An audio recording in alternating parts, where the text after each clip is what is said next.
નમસ્કાર, આપ જોઈ રહ્યા છો નેશન પ્લસ ન્યૂઝ. હું છું આપની સાથે હેતલ ભગત. છોટાઉદેપુર જિલ્લાના સંખેડાના બહાદુરપુર ગામે આવેલ જવાહર નવોદય વિદ્યાલયમાં બાળકોને ફૂડ પોઈઝનિંગનો કિસ્સો સામે આવ્યો છે. જવાહર નવોદય વિદ્યાલયમાં બાળકોને ફૂડ પોઈઝનિંગનો કિસ્સો સામે આવતા સમગ્ર વિસ્તારમાં ચકચાર મચી છે. વિદ્યાલયમાં 350 બાળકોને આ કેન્દ્રીય વિદ્યાલયમાં રહેવા અને જમવાની વ્યવસ્થા કેન્દ્ર સરકાર તરફથી કરવામાં આવે છે. વિદ્યાલયના 18 બાળકોને ફૂડ પોઈઝનિંગ, 2 ને તાવ, 3 શરદી ખાંસી અને 4 ને અશક્તિ અને શરીરના દુખાવાની અસર જોવા મળી હતી. આરોગ્ય વિભાગ દોડતું થયું હતું. આરોગ્ય વિભાગ ગઈકાલથી મોનિટરિંગ કરી રહ્યું છે, જેમાં આરોગ્ય અધિકારીએ જણાવ્યું છે કે કેટલાક બાળકોને ઝાડા ઉલટી માહિતી મળતા મેડિકલ ટીમ સાથે વિદ્યાલય પર પહોંચ્યા છે. પાણીના સેમ્પલ લેવામાં આવ્યા છે. પ્રદૂષિત ખોરાકના સેમ્પલ લેવામાં આવ્યા છે. હાલ બાળકોની સ્થિતિ કંટ્રોલમાં હોવાનું જણાવ્યું છે. રસોડાના રૂબરૂ વિઝિટ બાદ જાણવા મળ્યું કે ફૂડ પોઈઝનિંગ લાગી રહ્યું છે. ફૂડ પોઈઝનિંગનું પ્રાથમિક કારણ પ્રદૂષિત ખોરાક અને પ્રદૂષિત પાણીના લીધે થઈ શકે.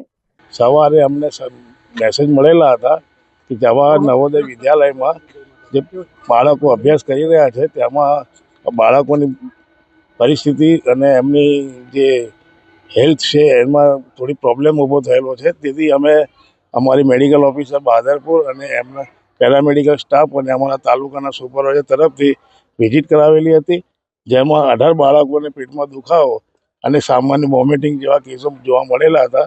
તેથી અમે સ્થળ પર સારવાર ઉપલબ્ધ કરાવેલી છે.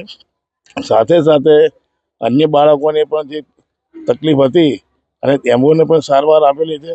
જનરલી આમ જોવા જઈએ તો ઝાડા ઉલટીના કેસો હોય, પણ આ ઉલટીના કેસો હતા, પણ તેમ છતાં 48 કલાક સુધી આ કેસો થઈ શકે છે અને 48 કલાકમાં કોઈ કેસો વધે નહીં તે માટે મેડિકલ ઓફિસરની ટીમ દિવસ દરમિયાન અને મેડિકલ ઓફિસરની ટીમ રાત દરમિયાન પણ અહીં કાર્યરત છે અને પરિસ્થિતિ અત્યારે એકદમ કંટ્રોલમાં છે.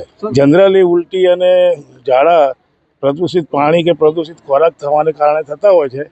તો એના માટે અમારા તરફથી પાણીના સેમ્પલ પણ લેવામાં આવેલા છે અને પ્રદૂષિત જે ખોરાક છે એનો નાશ પણ કરવામાં આવેલ છે અને એના સેમ્પલ પણ લેવામાં આવેલા છે. શાકભાજી કાચી હોય અને ખરાબ હોય તો એના માટે અમે સેમ્પલ લીધા છે. સેમ્પલ પરથી ફલિત થશે એ પ્રમાણે હું આપને ફરી જવાબ આપી શકીશ. અત્યારે પ્રાથમિક તપાસમાં જે ઉલટી અને ઝાડાના કેસો હોય છે એ પ્રદૂષિત પાણી અને પ્રદૂષિત ખોરાકને થતા હોય તો અમારા તરફથી પાણીનું શુદ્ધિકરણ પણ અહીં કરવામાં આવશે.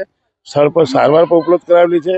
અહીંયા વિદ્યાલયમાં પણ અમે મેડિકેશન તમામ પ્રકારની સારવાર ઉપલબ્ધ કરાવેલી છે અને કોઈ પણ અનિશ્ચિત બનાવ ન બને તે માટે ચોક્કસથી ખાતરી રાખવામાં આવેલી છે. એટલે પ્રાથમિક તપાસમાં ફૂડ પોઈઝનિંગ એવું જણાઈ આવે છે. ઇન્ચાર્જ પ્રિન્સિપાલ બનાવને લઈ ગોળ જવાબ આપતા જણાવ્યું હતું કે આ વાતાવરણની અસર હોઈ શકે. સાથે એ પણ જણાવ્યું કે અહીં રહેતા બાળકોને તેમના વાલીઓ બહારથી જમવાનું આપતા હોય છે. કેમ્પસમાં બહારનું જમવા પર પ્રતિબંધ હોવા છતાં अंदर जवानों केम लई जवामा આવી રહ્યું છે તે બાબતે સવાલ ઉભા થયા છે. ऐसे ज़्यादा कुछ नहीं हुआ है. ये एक्चुअली क्या है, मेडिकल टीम ने भी ये बोला है कि ये मौसम के वजह से हुआ है. ओके, विंटर सीजन शुरू हो गया है तो बच्चे क्या है, बॉय स्पेशली, क्योंकि गर्ल्स में एक भी गर्ल्स को कुछ भी नहीं हुआ, क्योंकि मैं गर्ल्स का हाउस मास्टर हूँ. गर्ल्स में कुछ भी नहीं हुआ है. गर्ल्स एकदम फिट एंड फाइन है. ठीक है सर. बॉयज़ में क्या है, कभी कभी ये लोग लापरवाही करते हैं और बॉयज़ का मेन प्रॉब्लम है कि बॉयज़ के पेरेंट्स बहुत सारा नाश्ता लेके आते हैं. तो नाश्ता लेके आने के बाद ये लोग वही खाते हैं, पुराना खाना खाते हैं.